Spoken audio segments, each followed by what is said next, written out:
this in here. And I've got just a little bit more because it's about 2.5 pounds.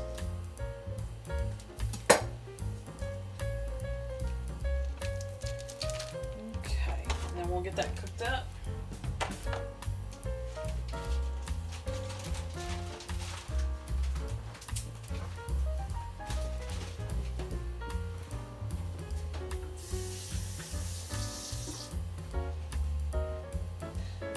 So what we're doing here, put it on medium to high heat, and you need to break this up as it goes, as it cooks along.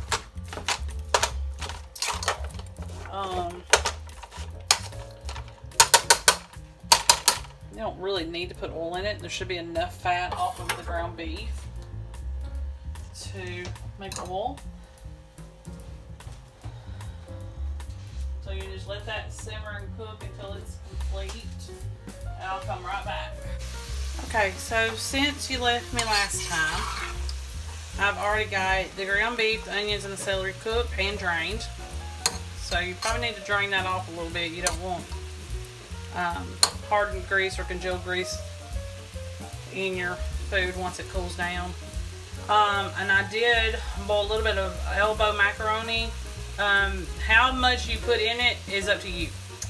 This time I'm going to do a little less macaroni. When I was a little girl, it was mainly macaroni. My mother was probably trying to stretch it.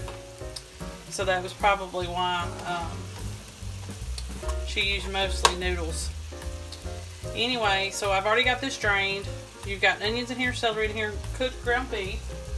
And you need to put some tomato sauce, a can of tomato sauce in it.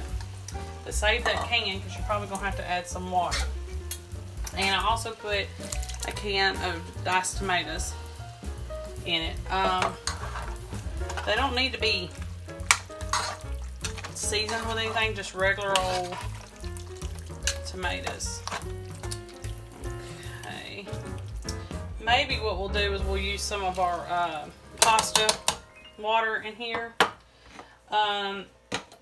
Let's see, we're going to put a little bit of pepper, a little bit of kosher salt,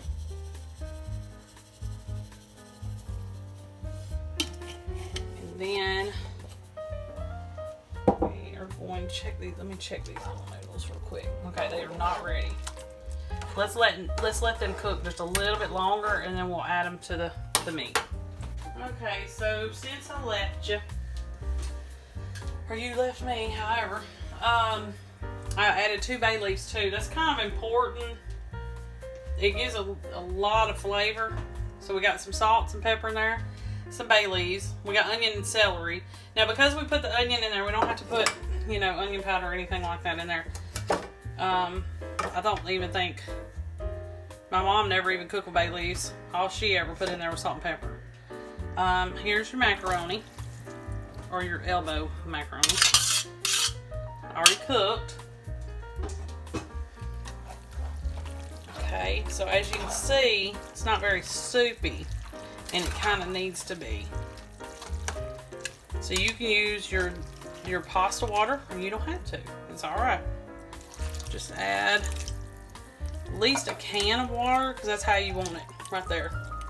That's perfect. And then you're going to turn it on and just let it simmer for at least a half hour so we can get all the flavor out of those bay leaves, because everything's really cooked already. We're just kind of bringing it all together. Alright, I'll see you back here when it's finished. Okay, there you have it. It's just an easy, really good throw together kind of comfort meal, perfect for these fall days, and perfect to go with a piece of cornbread. See you next time.